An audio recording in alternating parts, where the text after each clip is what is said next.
The broadcast is now starting. All attendees are in listen-only mode. Hi everyone, welcome to today's webinar. My name is McKay Allen. I am the content manager at Log My Calls.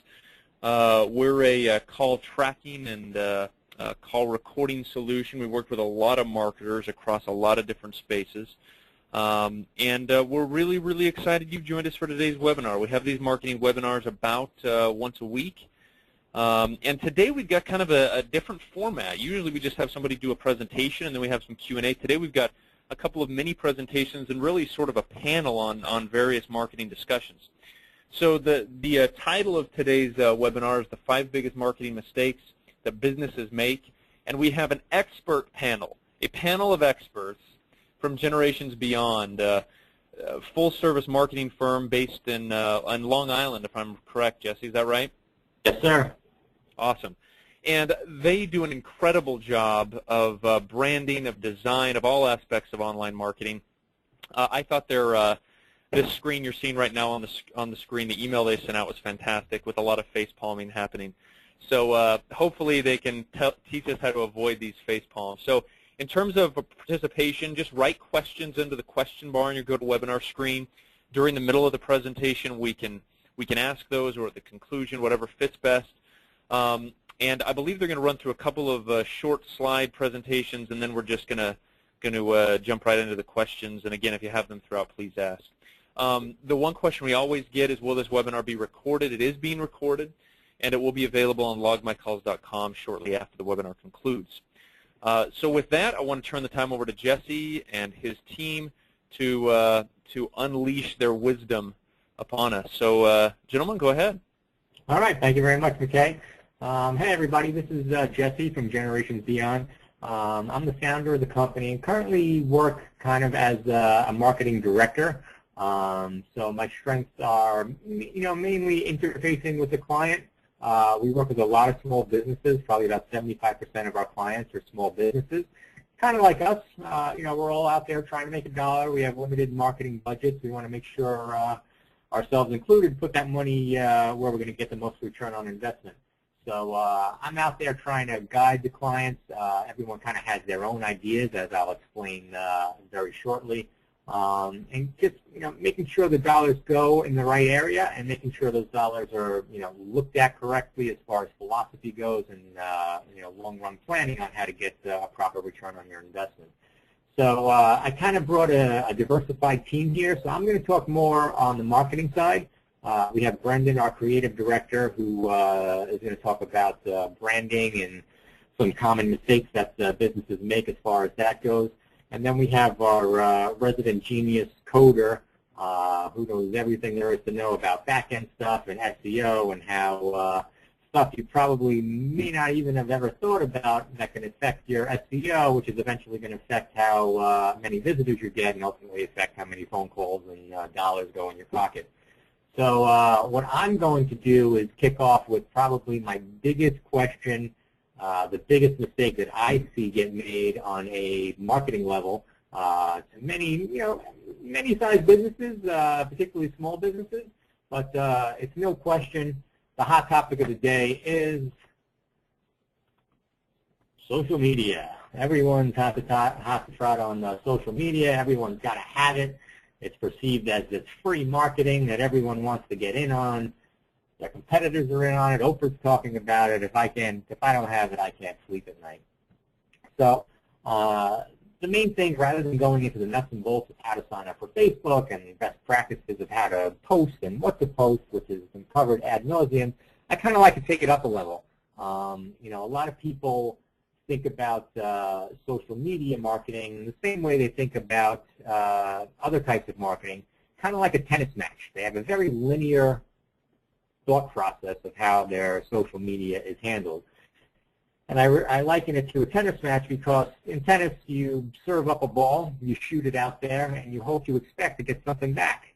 So a lot of business owners look at social media, they have all their profiles set up, and the mindset is, you know what, I'm going to spend my time, I'm going to spend some money to hire somebody, and they're going to put out all these posts and these tips and these funny cartoons and some specials, and they're going to serve these balls over the court into Facebook and Twitter. And you know what? If that ball doesn't come back and I don't get responses and I don't get phone calls and I don't get this or that, it's a failure. No return on investment. Shut it down. I don't want to do it. Social media is, for kids and teenagers on their cell phones. And that's not the case. We think of social media more as a chess game. A lot of things going on, a lot of players, a lot of strategies. While you're looking to take the king, your opponent may be looking to take 3 or 4 of your other guys out to make his ultimate goal a lot easier. So it's important to think of social media marketing from more of a dynamic approach, because there's a lot of stuff going on that may not be immediately apparent when you're out there, with your head down, running your business, trying to get a tweet out, trying to write a blog, trying to get these things out to maintain competitiveness with your competitors. So I broke it down to 3 of probably the most important things to remember that a lot of marketers, a lot of small business owners may not even consider when they jump into the realm of social media. And the first one is building equity in your company. If you're on Facebook and you're on social networking, which is different from social media, you have your networks, much like HBO is a TV network. Then you have your programming, that the shows that HBO plays. That's your social media, the actual media you're putting out there. So I'm sure as many of us have found out, you set up your Facebook profile, and all of a sudden, now you got to come up with stuff to put on the profile. And that's where blogging comes in. That's where, researching articles on the web and giving your spin on them comes in, posting quick tips, creating appealing, shareable offers, contests. That's really social media. The networks is how you're going to disperse it. So kind of a beneficial byproduct of just being involved in social media is actually building brand equity. Where your competitors not be doing it, you're writing blogs, you're writing articles, you're providing advice, you're actually establishing yourself as an expert in your field, which is very appealing to your customer base. And that equity, unlike a newspaper ad or a local local clipper type of ad, you keep these things in a library that you can use over and over at any time. You can rework them, repurpose them into a video script. It's kind of being on Facebook kind of gives you this accountability where you're all of a sudden responsible to create this content and write these articles and get this knowledge that you've been in business for so long down on paper and out to the masses, where you probably would have never done that before. So I think an important byproduct is just forcing yourself to kind of build this library of content, expertise. Sharing it out there is definitely going to differentiate you from your competitors. While your competitors may have similar advice, I'm sure you're going to have a different take on it, and that different take is probably going to build rapport with some people that read it. So that's something very important to consider, where your phone may not be ringing every time you throw out a post, but there is that byproduct of creating this wealth of information that you can repurpose in the future. The second thing that I feel is important to remember is this concept of social proof. And this may sound silly, but I think particularly with the younger generation, it's becoming almost a conscious instead of a subconscious awareness. The concept of social proof states that when one person does something, it's validated. So to give you an example, give you a morbid example, when there's a highly publicized suicide on the news, what do you think happens to the suicide rate? It actually increases because people see it, it's part of the public awareness, and for some reason, suicide rates increase. To bring it more into the realm of marketing, when QVC is selling a pair of earrings and they pop up that little counter on the bottom of the screen that says, we've sold 10,000 pairs of earrings so far and counting, all of a sudden their call volume increases. You guys know what they're doing. And that's just part of that subconscious social proof. Hey, if 10,000 other people bought these earrings, it must be good. It kind of falls into that halo effect, social proof. So to give you an example of how this ties into social media, if you're comparing, I'll give you an extreme example. If you're comparing let's say, bookkeepers or accountants. Bookkeepers or accountants, typically their websites are not the most exciting websites. They're not groundbreaking. There's no cuteness. There's no funniness. There's nothing really to build rapport. I mean, it's really comparing apples to apples. But let's say, in today's day and age, you have two bookkeepers that you're narrowed it down to and you're considering calling. And one bookkeeper has 10,000 likes on Facebook, and they're very active on social media, and they're blogging, and they're contributing their expertise. And the other bookkeeper has 10 likes. Something weird in the back of our head that's probably developing in our DNA right now tells us that, hey, the guy with 10,000 likes is probably a better bookkeeper than the guy with 10 likes. It's probably not true, but from a marketing standpoint, that social proof kind of drives that fact home. And like I said at the beginning, I think that's becoming more and more apparent with the younger generation. It's just becoming ubiquitous. Whereas when we started the social media trend, it was, does this company offer social media, and does this company not offer social media? And if they do, it shows they're more approachable. It shows they're more of a reputable company because they have that, they kind of have that hand out there to kind of help. Now everyone and their mother is on social media, and I think social proof is kind of taking over as far as one of the ulterior benefits of having social media attached to your business. And then finally, awareness. And this, a lot of people bring this up. Very difficult on the small business side of things. But the example I use is, we've all sat down to watch a baseball game, and we all see the ad that pops up behind the batter behind home plate. Big money advertising. I don't know if any of us on this call have actually seen an ad pop up and ran up, got the phone, called immediately, and purchased whatever they were selling. Or got up, got in their car, ran out and bought a Budweiser because they saw a Budweiser banner behind the batter. So why do these companies do that? Why do they spend so much money on this ad placement without a call to action, without any type of direct marketing capability where they're going to drive sales? And the answer is awareness. Just getting the name out there. So if someone comes up to you, or you're at a supermarket and you see Budweiser on the shelf, and you've seen the Budweiser banner ad behind Yankees home plate 10,000 times, and then you see Joe's beer next to it, and someone asks you which is the better beer, you're going to say, I'm pretty sure Budweiser's the better beer. I've heard of it. I've seen them around. You've never tasted either one, but that awareness kind of just steers your mind as to Budweiser being the better beer. So bringing it all the way down to our level, that Yankees home plate advertising doesn't really, the concept doesn't really change as far as on the small business side, on the social media side. What is the value of having your logo in customers' feeds and potential customers' feeds pop up on their Facebook once a day, once a week, once a month even, with a little tidbit about what you do. You may not be marketing directly to them at that moment. They may not need you. But later on down the line, if someone does happen to need, a website designer, oh yeah, I've heard of Generation Beyond. I heard of those guys. I don't know where I've heard them, but I heard they're pretty good.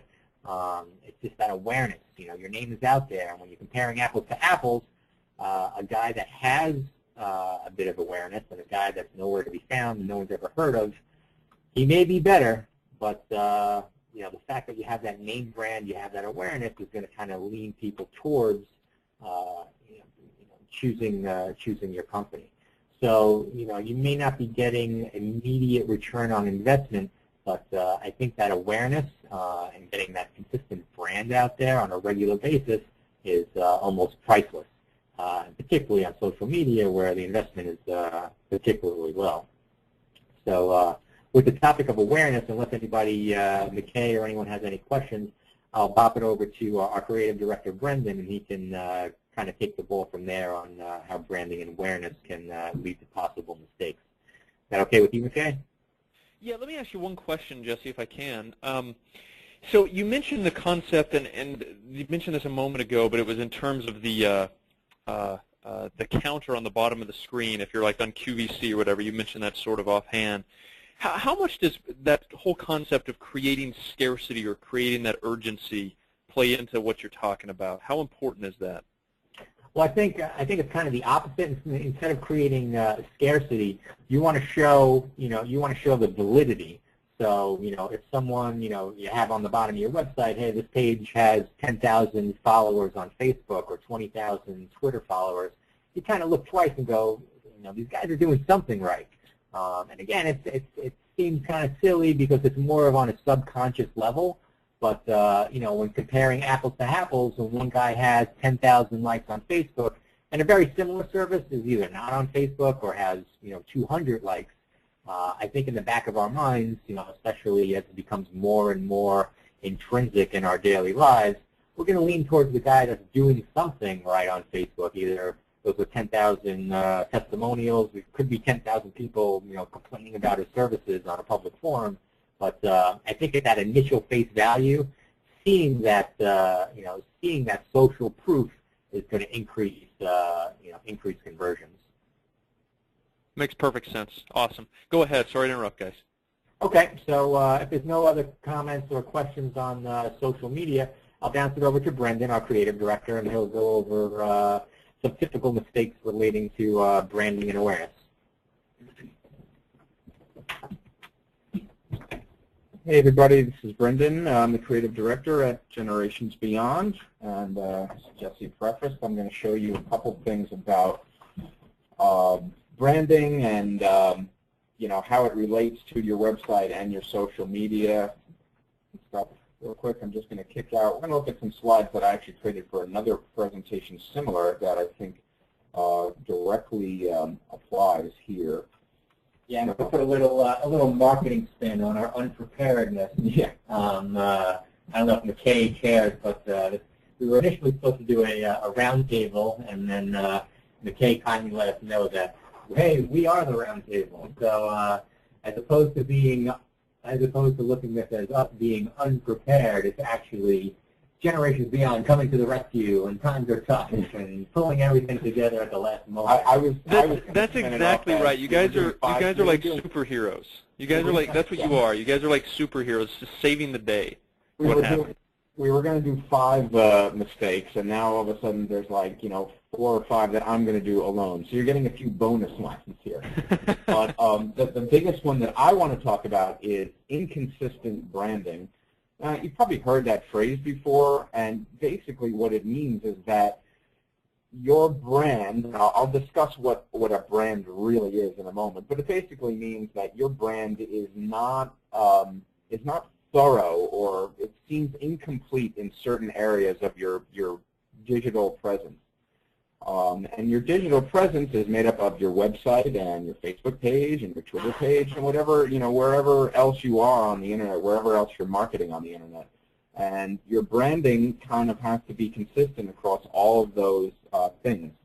So before I really talk about, the pitfalls of being inconsistent, I want to talk about what a brand really is. Because a lot of people hear the word brand and they think, oh, it's a logo. Okay, well, that's true, but it's a little deeper than that. A brand is not just your logo. It's a strategic combination of elements, of graphical elements and perceptions that you want to give to customers or to the public that remains consistent wherever it goes. And so to give you examples of other elements that go into your brand, the fonts that you choose to use on anything that you either print or put on the internet is a part of your brand. So, the type of text that you use, sans serif or serif font, again, it sounds kind of more complicated than you thought, but it's definitely true. I mean, if you look at any major corporation, I mean, you look at the fonts that they use, and they are always using consistently the same fonts or very slight variations on font families. So, typography is integral to a brand. Another big piece is colors, your color palette. Again, it seems simple, but, some people, it's easy to get carried away and use too many colors use varying fonts and colors, and not keeping it consistent. You know, even tagging on to those fonts, what those fonts say, the tonality of, you know, how your company is supposed to sound, especially on the social networks. Are you a friendly company like JetBlue? Are you more corporate? You know, if you get an IBM, you know, an IBM feed with someone that works at JetBlue and they're cracking jokes and puns, something's not right with the brand. Something's not consistent. So, you know, fonts are definitely a big part of the brand, but it goes past that. You know, even the language and the personality of your brand all plays into how you present your company. There's a few things that a brand must have, and there's a few things that a brand can have. You know, a brand must have a color palette. It must have a logo. It must have, you know, at most 3 fonts that you would use, you know, consistently. You know, and usually less is more in the case of branding. You don't want to, you know, you don't want to use a rainbow. You don't want to have a tremendous number of different fonts being used and stuff. Examples of things that a brand can have but doesn't need to have is something like a mascot. You could have you know, look at Geico, for example. Geico has a ton of mascots, and it's an interesting thing that they do where, you know, Geico's brand is very solid, and they're able to expand their brand through the use of mascots. So the Geico logo is always the same. It's always the same color. They're always using the same text. They're always using the same tagline. Taglines are another thing that go into branding. And again, Geico is a great example of a brand that is able to evolve itself through the use of mascots while remaining completely consistent in their use of colors, fonts, and taglines and offers. So again, those are some examples of things that you should have and some things that you can have. So let me go through some of these slides here. So I created this slide as a demonstration of what can happen if you hire one person to do your stationery and another person to do your website, and those 2 people don't ever talk to each other. You can see I have a business card and stationery in the background here, but then I have Wally's Walnuts website up, and they're completely different. And again, while they're both good, they're both good designs, or they're both cool looking, or, you know, they both convey different you know, attitudes towards a brand. And that's the problem, is that people are going to confuse you with somebody else. So take a look at this slide here, where we look at, you know, a very consistent like look for stationery and the website. And that's what I like to preach, is that you treat your website and any place that you do things digitally, whether it be Facebook and all that, you treat it the same way you treat your stationery. You're not going to print a letterhead and a business card and use a different logo or different colors. And again, it seems like a self-explanatory thing, but if you know, if this is the kind of thing that, you know, you outsource to people, all of a sudden, if you outsource them to different people, that confusion can happen very quickly, where one person's going to create their own logo and do the web thing, and another person's going to create the business card and stationery and, you know, have a completely other idea. So it's important to, you know, the brand integrity to be kept intact. And again, this is, you know, and with the fact that people are creating so many different profiles on all these different websites now, you know, consistency in the branding is more important than ever, because, you know, it used to be where your brand was what you had on your business card and your letterhead, and that was it, you know, and maybe a logo on your truck or something like that. But now your brand appears in so many different places. You know, every time you make a post on Facebook, if your profile picture is your logo, that logo appears every time you post something or respond to something. So, I mean, the consistency is more important than ever. And so, you know, that's the, I think brand-wise, that's the major lesson there, is to be consistent. And you know, don't change too much and don't do too much with the brand. You know, don't overwhelm it with content, whether it be fonts and colors and all that. So this is another. I know most of you listening in are probably not website designers, so I realize I'm not talking to website designers, but you all have a website. So what I would suggest is just looking at your website and just go on your website and ask yourself if you're in violation of, if you're breaking a couple of rules here. And one of the things to be careful of with branding and web design is design overload and putting too many colors and too many fonts and too much stuff on the page and no place for your eye to go. I mean, it's very, there have been eye tracking studies done to where your eye will travel based on certain elements placed on the page. And again, you guys aren't web designers, but you are web viewers and you're website owners. So you can look at your website and ask yourself, am I making this mistake? What can I do to change it? So, I'm guessing nobody's going to go on buystockswithus.com and actually buy stocks from them. I mean, you're just not. It's an untrustworthy looking site. So, just ask yourself, count the number of fonts on the website. If you have too many, you have more than 3 different looking fonts, then you have too many. Another thing with your website, this is just a little tidbit from our old presentation, communication difficulty. Make it very easy to communicate. If the customer wants to communicate with you, make sure it's just count the number of steps it would take for a prospective customer, to get in touch with you. And again, it sounds so simple, but I'm sure we've all been on a website where it's like, oh, I want to email these people. I want to call these people. And you can't for the life of you figure out how to do it. I mean, I know that still happens to me today, and it's frustrating. Because we all want to, when you finally get to that point where you want to talk to a business, you want to give them money. It's like all you need to do is talk to you and get in touch with you, and then we can make this happen. And sometimes it's so hard to get in touch with people. So make it easier to communicate with people. So I think I could open it up to questions here about branding. If anybody has questions about. Or if McKay has any questions they're going to ask me. Just going through some of these slides here that aren't really relevant. But.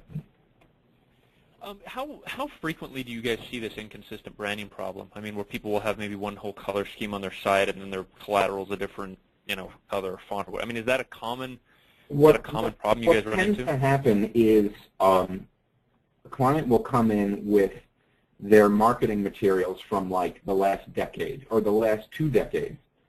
And so they're carrying around, print materials and stuff that have evolved over time. So I'll see, flyers that were made in the 90s, and they still have copies of them.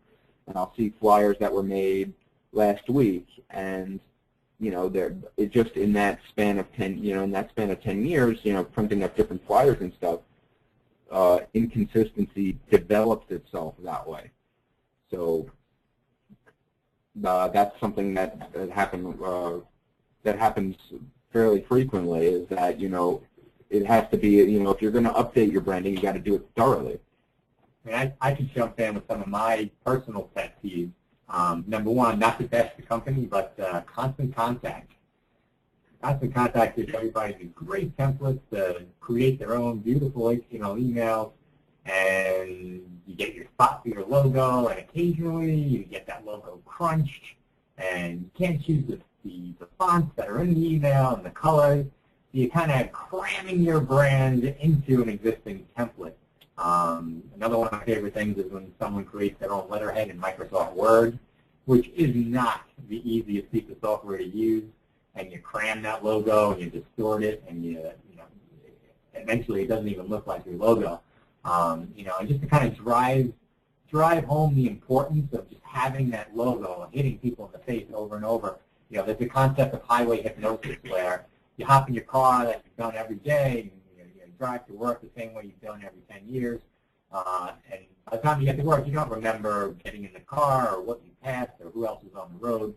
And that's similar. If you're driving past a billboard every day, or like a set of billboards, and each one has your logo or your brand or your advertising on it, and each one looks different, and your logo's different, and your colors are different. You have to break through that highway hypnosis, almost plant yourself subconsciously in the person's mind, because you know what? Even on Facebook, they're not paying attention. They're just scrolling through, looking for what suits them. And if your logo is different, or your cover picture is different, or your little thumbnail is different every day, it's not even going to register. So, if you're considering advertising, outside, even behind home plate at Yankee Stadium, that ad's going to populate, 10, 20, 30 times during a game. And that was a different ad with a different logo. I mean, I don't know how many people watched the game last night. If you can name 10 of the ads that you saw, you'd shock me. But if you saw the same ad 30 times, chances are it's going to stick in your brain. So, kind of an expansive example, but certainly one that can be applied on a small basis as well. Yeah, to add what Jesse was saying about, logos and things getting distorted, it's using social media websites and creating a profile picture. I mean, those sites kind of demand that you submit, very specific pixel dimensions for your when you're uploading your profile image. And if you don't submit those, if you don't submit your logo and stuff in the exact format, you're going to see distortion. You're going to see loss of quality. And all of those things affect the integrity of your brand. I mean, if you see, if you go on any corporation's website, Facebook page, you're going to see a very crisp, clean-looking, Facebook cover and Facebook image because they submitted it properly at the right size, cropped, normally, and if you don't do those kind of things, these websites are programmed to automatically, crunch those graphics and distort them and make them, and they get out of focus, and very quickly, I mean, I know when I see stuff like that, it's like, oh, that extra effort wasn't put in to make it look, perfect.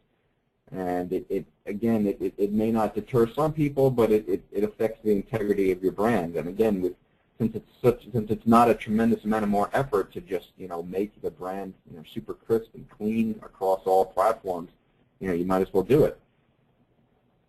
So. And let me ask you a follow-up question to the discussion on branding, because what's the best way to put it? The focus, it seems, in marketing in many ways has turned to data and optimization and things. How do you, or is it even possible really to measure the effectiveness of your brand? Are there metrics you can look to say, yeah, my brand is working, or no, I need a reboot, as you say, to update all my collateral, all my logos, all my webs. How do you determine if your brand is working for you, I guess, is my question. Yeah, I mean, that's a very good question, a very tough question, and to illustrate how tough it is, we work with an executive coach who used to be the president of a very Fortune 100 company, and he did advertising in baseball fields. And one year he did advertising for his company. I think it was in where it happened was Cub Stadium. And Mark McGwire, when he broke the home run record, when all eyes were upon him, hit his record-breaking home run right over his billboard. And all his buddies called him up and busted his chops about it, and gave him praise and all this stuff. But at the end of the year, as the president of this company, he could not attribute a single dollar to all of that excess exposure. So, if you kind of take that example, it's very extreme. It is tough to track the effectiveness of a brand. One thing to keep in mind is that your brand always accompanies something else. It doesn't. When you buy a bag of Doritos, you're not buying it for the artwork and logo that's on the bag. You're buying it for the chips that are inside. So when you post an offer on Facebook, your logo goes along with that posting. So again, it's not. It is a very passive thing, and your brand always accompanies something else that you're offering or showing off. So it is difficult to quantify the brand itself, but if you're consistent with the brand and the brand isn't overloaded, it can only add to the trustworthiness of your company. And that's really what it comes down to, is the phrase brand loyalty. Well, what is brand loyalty? Brand loyalty is trust that has been gained, by a customer for a prolonged period of time or for life, because they're loyal to the brand. They trust the brand, and that all comes down to the consistent look and feel that they've always projected, and it's accompanied with the offers and things that have gone out. It's a complete package. That makes sense. So what you're saying is you can't really just say, is the brand working or not, because the brand is accompanied by so many different things that just having a brand metric is basically impossible. Am I hearing you right? Yeah, it's almost the case where, bad branding can hurt you, and good branding can just act as a great companion for whatever you're offering. It won't sell anything by itself, but it will act as a great companion.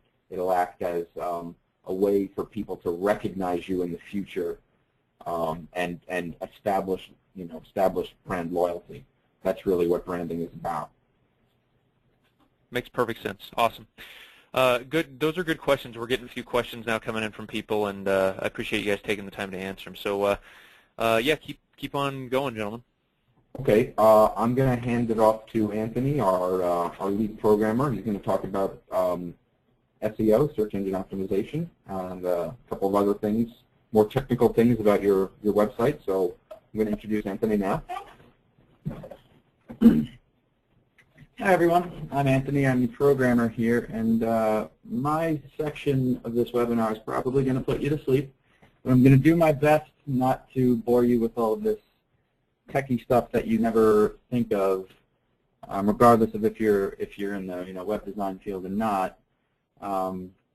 There's a bunch of stuff behind the scenes with your websites, regardless of how they look, that actually affect your rankings on the major search engines like Google and Bing and Yahoo.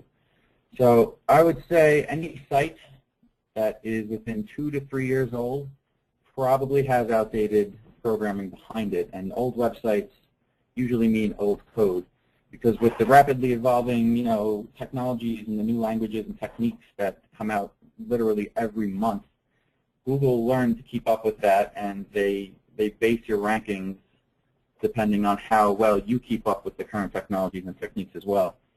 So we're going to go through a few things. One is going to be why search engines penalize your websites in the rankings because of your poor code, how poor code can have your website mistaken as a scam, too much code and too little text, and deprecated languages. So we'll start with why search engines penalize your code.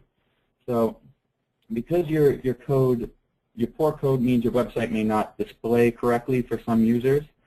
So you may be sitting in front of a screen and thinking, well, my code's a bit shaky, but everything looks fine. So where lie the issues?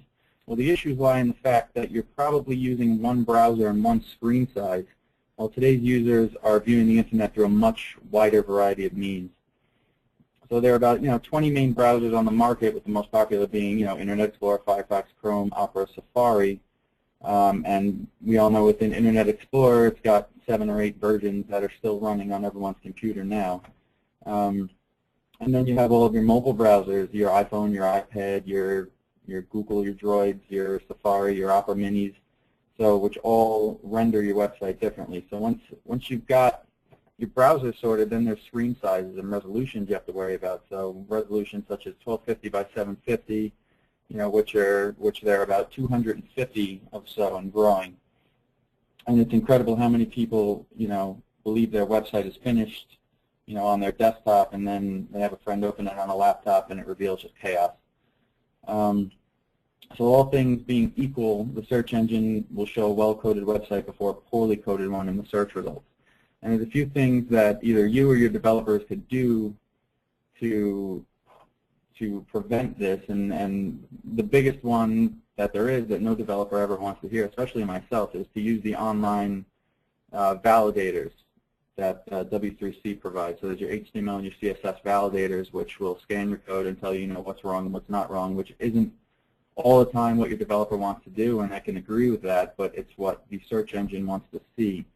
Then you also have tools like Google Webmaster Tools, which under the Visitors tab you can see the browsers and screen sizes and resolutions that all the people use that are coming to your website, which is a good tool to base how you actually structure the main parts of your website to fit the screens. And then there's a very handy website called testsize.com, which actually lets you pick all the different resolutions and screen sizes and view what your website would look like on those devices. So that being said, we're going to go through why poor code can be mistaken for scamming. So one of the most frequent mistakes for web developers is not validating their CSS, and mistakes like this can be translated by some search engines as scamming, even though they're not. And it's not a very hard concept to understand, and I'm going to explain with a very simple scenario. So one example might be where you set your page background to white, and then you put a division on the page which has a dark image with a dark background, and then you put white text on top. The search engine doesn't know your image is dark, so they'll only see the white text on a white background. And when a search engine sees white text on a white background, they're like, hey, why would you do that unless you're trying to hide things? So the search engine is going to think that you're trying to hide keywords within your website. So good code not only helps users see your website at its best, but it also ensures that you're ranked better and not accidentally penalized for scamming. And a lot of these old websites, as the code gets more and more deprecated with not even the years anymore, as the months go on, then things start to break, randomly, and you're like, I just upgraded my browser. I'm running Google Chrome now, and my website is just chaos where it used to work perfect back in 2007. And that's just how the internet evolves every month, and we have to keep up with it. The next mistake is using too much code and too little text. So some web developers like to use what's called inline CSS, which is all of the elements that make your website look and display the way it does. They put that along with the markup language, which is HTML, that gives it those structural elements in the same file. So when you have HTML and your CSS in the same file, you kind of have a lot more things that the search engine has to interpret before it actually gets to the content of your website. So websites are supposed to be about delivering content to the users, and when a search engine finds a website with more than 80% of the content being code, it's going to be a little suspicious about what's going on. So it's also going to know that the page will be slow to load compared to the information it holds. So if you're holding a paragraph of text and it's going to take, even, let's say, 6 seconds to load, it's going to rank you lower because it's going to show someone else's website with the same information that's going to load in half a second. So the best way to radically reduce that amount of code versus the amount of text that the people see on the screen is to not use that inline CSS and to use classes and IDs with CSS and put all of your CSS in an external file that it loads when the page loads, instead of loading it all on the same index file. That being said, the fourth and final thing that you definitely want to use, or definitely want to not do, is use deprecated HTML and CSS on your websites. Because deprecated, if anyone doesn't know, deprecated HTML is code that will eventually be dropped, and the day that these browsers decide to no longer let it function because it's just that old, your website that was once working the next day is now going to be a complete mess. Small example. Any website that you see that uses underlined text used to use the HTML U tag, which is just a U in brackets to get that effect across, which still works. But nowadays, the actual proper way to do it, and which is actually 10 times longer, is to make a CSS style and set the text decoration to underline, and then the text you want underlined, you'll have to put in either a span or some other element with a class of underline, and it'll underline that text. So while being much longer of a route to get that done, it is the now proper way to do so, and things are only getting more complicated from here on out. So a good rule of thumb, especially for us here, is we don't use any programs like Dreamweaver or FrontPage to build our websites, because they inject a bunch of useless code that the search engines know that that's useless, and they're more likely to rank you lower because your website wasn't built up to par, especially Google standards, and Google has very high standards. So we do our best. We start everything in a blank notepad from scratch, and we work. We work as a really good team, and we build really nice websites. And I'm pretty sure that's about the extent of my blabbering today. I'm going to hand it back over to Jesse and see if he has anything to add, or if you guys have any questions. Yeah, let me throw out a couple questions here, gentlemen. Whoever wants to take it. One of the SEO questions that a lot of people are having is, what's the deal with this authorship thing that Google's doing? If there's one of you that could speak to that, how that's going to impact or is impacting SEO, and maybe give a little answer sort of people's lingering questions on authorship. I'm not sure which one of you three want to tackle that, but certainly a lot of people are asking about it.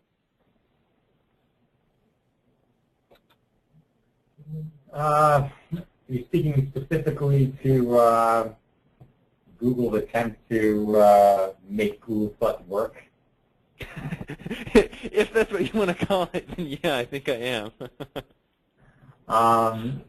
Yeah, I mean, personally, on a personal level, it drives me insane. You know, I think it's, from a business perspective, it's an interesting, you know, they got to do something, and they have all these tools, and they have to bring them all together. Yeah, it really is sort of what Jesse said. I mean, they're sort of trying to get the same traction that Facebook has with Pages. They're trying to get businesses to do it on Google Plus. So it's not really, you know, as far as I can tell, it's not really functionality that Facebook doesn't have. It's just Google sort of boasting about it now and making a page. But they're what they do offer is they offer more intense analytics for people coming to the page and what they're doing on the page and stuff like that. One way of thinking about it is that, since there are so many people using Facebook, it's easy for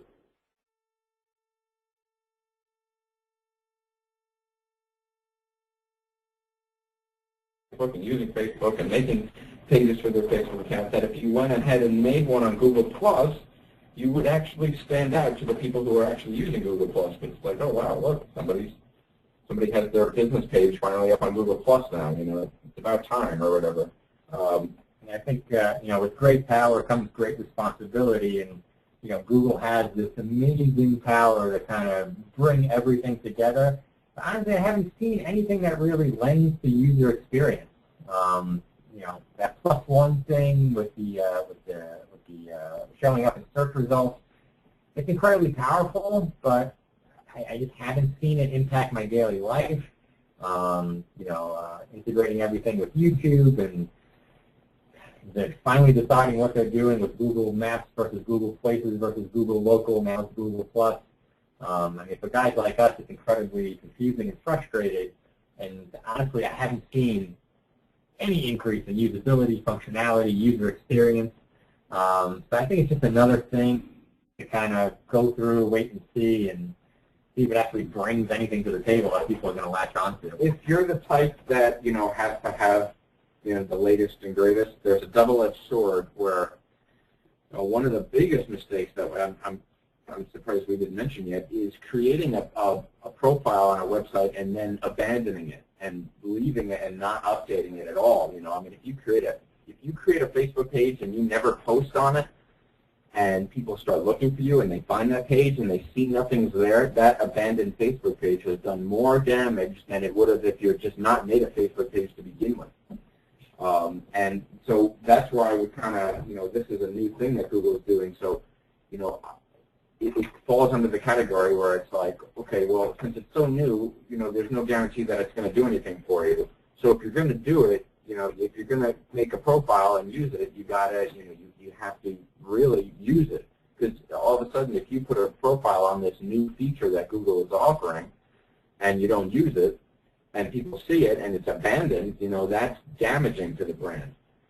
So it's sort of like, it's another thing that you're going to have to maintain, just as consistently as your Facebook page.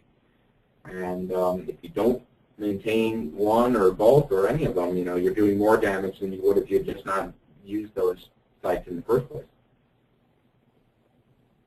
That makes a lot of sense. That makes a lot, and I tend to agree with you, Jesse. I think that it's an effort to try to, I don't want to say force, maybe that's too strong, but they're trying to get businesses and influencers on the web to use Google+, and it's part of their efforts, I think, in some ways to do that. So And then the other question to kind of close things up, in terms of social media presence on the web, do you think that businesses have an idea of their goals that they want to accomplish, or is it a situation where people just know they need a Facebook page so they create one, to your point about them not being active on that page? What should a business's goal be with social media? I mean, what are metrics that you look to see if social media efforts are successful? Yeah, I think that's probably the number one challenge we run into. Everything should have a goal. And, you know, particularly with small businesses, and with small businesses comes small budgets, it's kind of hard to come up with a social media strategy that meets the goal, and then you have your strategy in place, then you have to create all the media that's going to drive that traffic. So if you're, you know, running a contest, or you're, you know, creating something a lot more intense like Skittles did, or Ford, that's a decent amount of content, which if you're, you know, lucky enough to have a business running where you can sit back and offer your expertise and write a bunch of content and get it out there and publish it. For a lot of small business owners, that's not the case, and you know, a lot of small business owners reach out to us to handle the social media for them, and they don't realize, you know, if we do social media for a legal firm, we're obviously not lawyers. So what does that mean? Well, we either have to hire someone, a copywriter who's very familiar with the law, or we have to use an existing copywriter and get one of their people on the phone on a regular basis and interview and write and ghostwrite and do all this stuff. And on a small business, small marketing budget, it's tough to do and make effective. So, you know, a strategy definitely is highly, highly encouraged. And, you know, obviously keeping your means in mind as to how you can get to that strategy is incredibly important. But unfortunately, you know, a lot of people, like you said, McKay, it's out there, Facebook, hey, it's free, it's advertising, get me on that. And that's about as far as the thought process goes. Yeah, I would agree with you. I think a lot of people just have a Facebook page, for example, just to have one and don't really think about what they're going to do with it. Yep. So, gentlemen, thank you so much. This was really good. The content was really good, and the questions were really good from everybody, and your answers were great. So, to those of you who have attended today, thank you. This recording will be up on logmycalls.com shortly. We'll also make it available to Generations Beyond. They can put it wherever they wish. So share this widely with your friends, neighbors, associates, children, whomever you wish.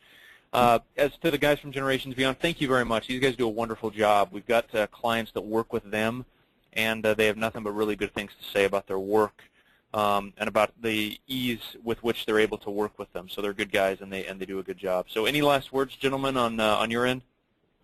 Nope, I think we covered everything. Thanks to Log My Calls for having us on again. And everyone, we just redesigned our homepage. We got a funny baby video on the homepage, so watch our baby video. It's fine. Yeah, go to generationsbeyond.com and you'll see it. So, guys, thank you again. We appreciate it, and thank you for coming to the rescue at short notice too. We appreciate that as well. No problem. Thanks, guys. Have a wonderful afternoon. Everybody, have a great day. Thanks, everybody. Take care.